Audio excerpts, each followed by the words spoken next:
Assalamualaikum warahmatullahi wabarakatuh. Perkenalkan, nama saya Ida Maharani, saya dari kelas F 2021. Pada kesempatan kali ini, saya ingin mempresentasikan hasil laporan akhir pengenalan lapangan persekolahan 2 Unimed di UPTD SDN 016502 Bunut Barat.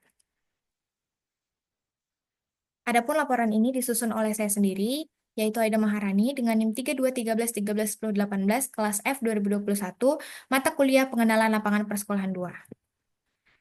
Langsung saja ke bab 1, yaitu bab 1 pendahuluan, latar belakang PLP. PLP adalah proses pengamatan atau observasi dan pemagangan yang dilakukan mahasiswa program sarjana pendidikan untuk mempelajari aspek pembelajaran dan pengelolaan pendidikan di satuan pendidikan.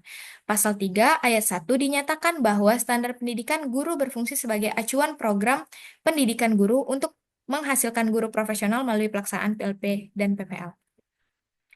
Yang selanjutnya tujuan PLP. PLP 2 bertujuan memantapkan kompetensi akademik kependidikan dan bidang studi yang disertai dengan kemampuan berpikir kritis dan kemampuan berpikir tingkat tinggi.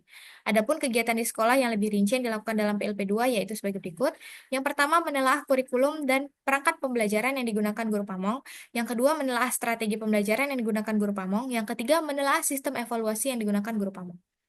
Bab 2, informasi umum sekolah mitra. Yang pertama, visi misi sekolah. Adapun visi dan misi sekolah UPTD SDN 016502 Bunut Barat yaitu sebagai berikut. Yang pertama, visi. Membangun kependidikan yang kokoh untuk menciptakan siswa yang berkualitas dan berakhlak mulia.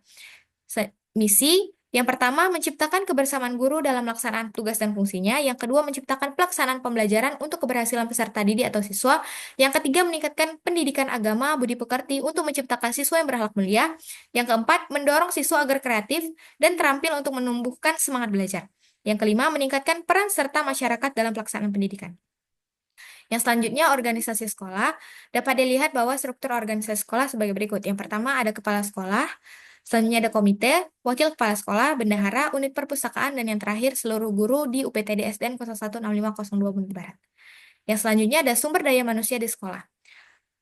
Poin A, guru, siswa, dan tenaga kependidikan. Selama berada di sekolah penempatan, terlihat bahwa seluruh guru yang ada di sekolah UPTD SDN 016502 Bunut Barat memiliki rasa solidaritas yang tinggi. Selain itu, beberapa guru juga memiliki hubungan yang lumayan dekat kepada beberapa siswa.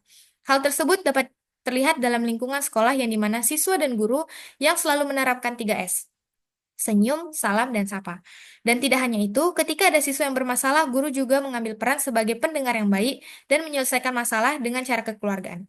Berdasarkan data yang digunakan, sumber manusia yang ada di sekolah penugasan yaitu guru laki-laki sebanyak 2 orang, peserta didik laki-laki sebanyak 105 orang, sedangkan guru perempuan sebanyak 12 orang dan peserta didik perempuan sebanyak 105 orang. Untuk lebih jelasnya dapat dilihat di tabel yang sudah dilampirkan pada laporan. Selanjutnya ada sumber daya. Selanjutnya poin B yaitu sarana dan prasarana. Suatu instansi sekolah tidak dapat terlepas dari yang namanya sarana dan prasarana yang merupakan alat atau bahan pendukung dalam berlangsungnya proses belajar dan mengajar di sekolah. Sarana dan prasarana memiliki peran yang sangat penting dalam setiap lembaga atau instansi baik itu di sekolah, perkantoran, serta lembaga-lembaga lainnya.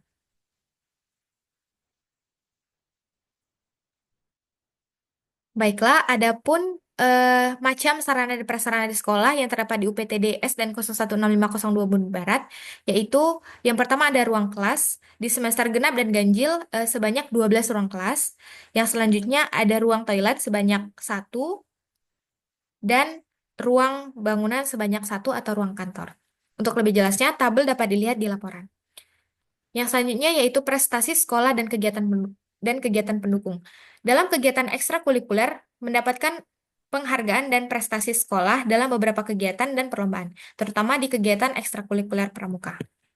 Baiklah, ketiga, selanjutnya bab 3, hasil kegiatan PLP 2. Yang poin pertama yaitu analisis perangkat pembelajaran. Poin A, pengumpulan data. Pada pengumpulan data, mahasiswa menggunakan observasi, wawancara, dan dokumentasi.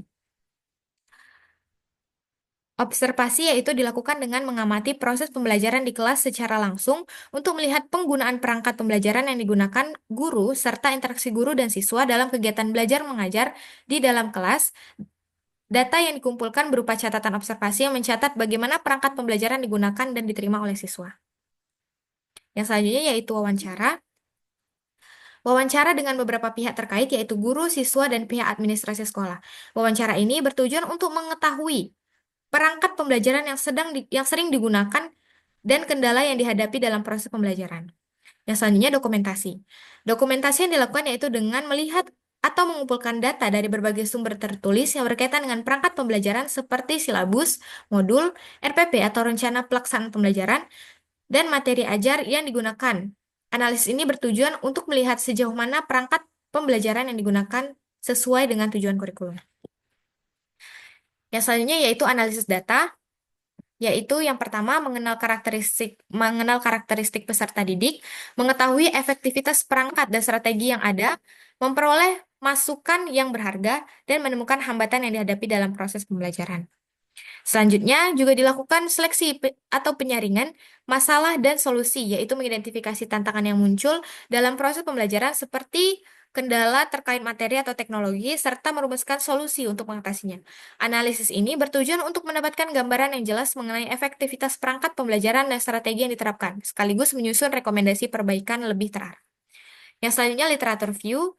Menurut pengamatan di lapangan, proses pembelajaran yang digunakan di sekolah mitra masih menggunakan metode pembelajaran konvensional yang berpusat pada guru atau teacher-centered, tanpa memberikan akses kepada siswa untuk belajar mandiri. Yang selanjutnya yaitu pengembangan rencana solusi, dibagi menjadi 2 poin. Yang pertama, identifikasi masalah, yaitu kurangnya keaktifan siswa dalam belajar dan kurangnya variasi media pembelajaran. Yang poin kedua yaitu alternatif solusi. Yang pertama, menerapkan pembelajaran berbasis teknologi seperti menayangkan video pembelajaran dan PowerPoint menggunakan infocus terkait penjelasan materi yang diajarkan. Yang kedua, menerapkan metode pembelajaran yang menarik seperti berdiskusi dan praktik sehingga menghasilkan suatu proyek. Dan yang terakhir, membuat kuis inovatif menggunakan aplikasi Canva terkait materi yang sudah diajarkan. Yang selanjutnya yaitu inisiasi pengembangan produk awal. Langkah pertama yang dilakukan dalam menciptakan perangkat pembelajaran yang efektif dan sesuai dengan kebutuhan siswa ialah dengan mengembangkan produk awal pembelajaran. Tahap ini bertujuan untuk merancang dan mengembangkan produk pembelajaran yang dapat digunakan sebagai dasar dalam meningkatkan kualitas pembelajaran dan mendukung proses pengajaran yang lebih efektif. Adapun desain perangkat yang dituliskan yaitu yang pertama menentukan tujuan pembelajaran yang ingin dicapai, yang kedua memilih model pembelajaran yang sesuai, misalnya pembelajaran berbasis masalah atau problem-based learning, yang ketiga merancang media yang menarik dan interaktif, dan yang terakhir memilih media yang sesuai dengan materi. Yang selanjutnya pengembangan perangkat pembelajaran. Poin pertama, penilaian dan masukan dari DPL dan guru pamong. Proses pengembangan perangkat pembelajaran diawali dengan penilaian dan pemberian masukan oleh dosen pembimbing lapangan atau DPL, serta guru pamong. Tujuannya untuk memastikan bahwa perangkat yang dikembangkan sudah memenuhi kebutuhan dan standar pendidikan yang ada di sekolah penugasan, yaitu UPTD SDN 016502 Bunut Barat. Berdasarkan penilaian dan masukan dari dosen pembimbing lapangan atau DPL dan guru pamong, terdapat beberapa aspek yang dinilai pada perangkat pembelajaran, yaitu evaluasi pembelajaran yang mencakup seluruh komponen perangkat pembelajaran harus terstruktur guna memudahkan pengukuran pencapaian kompetensi. Memperhatikan hubungan setiap elemen pembelajaran, serta memastikan setiap kegiatan mendukung pencapaian tujuan pembelajaran. Penggunaan media pada perangkat pembelajaran juga sudah tepat, tetapi akan lebih baik jika diperluas dengan menggunakan teknologi yang lebih menarik seperti menggunakan website atau aplikasi pembelajaran interaktif yang dapat menambah motivasi dan pemahaman siswa dalam belajar. Pendekatan yang digunakan dalam perangkat pembelajaran sudah sesuai dengan kebutuhan siswa, yaitu project-based learning, sehingga siswa menjadi lebih aktif dan kolaboratif selama pembelajaran berlangsung. Penilaian dalam perangkat pembelajaran juga mencakup instrumen penilaian sikap, instrumen penilaian keterampilan, dan lembar kerja peserta didik atau LKPD. Poin yang kedua yaitu perbaikan perangkat pembelajaran. Berdasarkan masukan yang diterima, perbaikan yang telah dilakukan yaitu memperluas penggunaan media pembelajaran menggunakan aplikasi Canva dan video pembelajaran melalui YouTube, memastikan materi yang akan disampaikan relevan dengan kurikulum dan kebutuhan siswa, dan melakukan pembelajaran yang bervariasi untuk meningkatkan pemahaman siswa dalam belajar. Yang selanjutnya yaitu penggunaan perangkat pembelajaran. Penggunaan perangkat pembelajaran berbasis teknologi seperti video pembelajaran interaktif, memberikan pengalaman belajar yang lebih menarik dan bermakna bagi peserta didik, sehingga meningkatkan minat belajar. Penerapan model pembelajaran berbasis proyek untuk kelas 6 yaitu pembuatan buklet tata surya, yaitu mengenai planet dan karakteristiknya. Selain itu, ada juga variasi dalam pembelajaran yang dilakukan, salah satunya adalah bermain game TTS atau teka-teki silang, tebak gambar terkait Nusantara, kemudian ada kuis dengan aplikasi Canva, kemudian memanfaatkan berbagai perangkat pembelajaran yang telah mendorong peserta didik untuk berpikir kritis, kreatif, dan kolaboratif dalam menyelesaikan masalah nyata sehingga meningkatkan keterampilan pada abad 21. Yang selanjutnya yaitu ada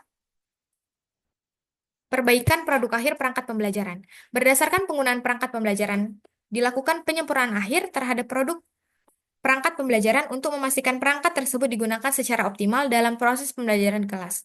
Perbaikan pada produk akhir perangkat pembelajaran ini antara lain menyesuaikan materi dengan kurikulum dan menambahkan contoh serta variasi soal latihan yang lebih banyak.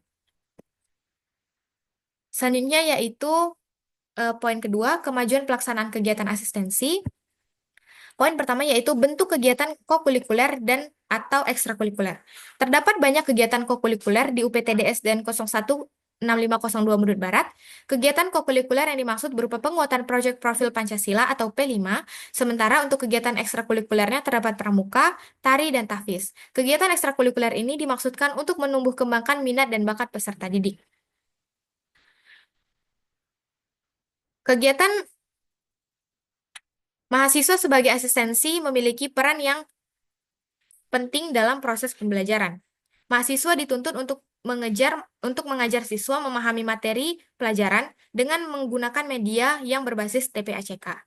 Tidak hanya bertindak sebagai tutor sebaya yang membantu siswa memahami materi pelajaran, tetapi juga sebagai inovator yang membawa metode pembelajaran yang lebih menarik. Seperti yang sudah kami terapkan saat melakukan asistensi pembelajaran,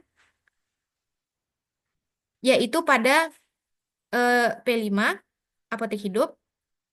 Kemudian kami juga melakukan pembinaan pada ekstrakurikuler, yaitu ekstrakurikuler pramuka, tari, dan tahfiz. Yang poin selanjutnya yaitu peran mahasiswa. Mahasiswa sebagai asistensi memiliki peran yang penting dalam proses pembelajaran. Mahasiswa memaksimalkan pembinaan kepada siswa untuk memahami materi pelajaran dengan menggunakan media yang berbasis TPACK. Poin selanjutnya yaitu hasil yang dicapai. Salah satu hasil yang terlihat adalah meningkatnya motivasi belajar siswa.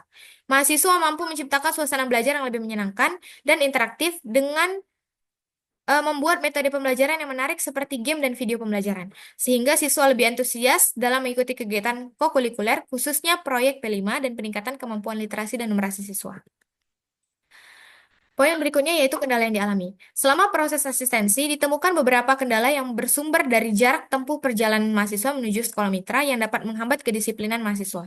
Kemudian, fasilitas yang disediakan oleh sekolah juga terbatas, seperti kertas print, alat peraga untuk ekstrakurikuler pramuka, dan dukungan finansial untuk mendukung berjalannya program yang sudah direncanakan.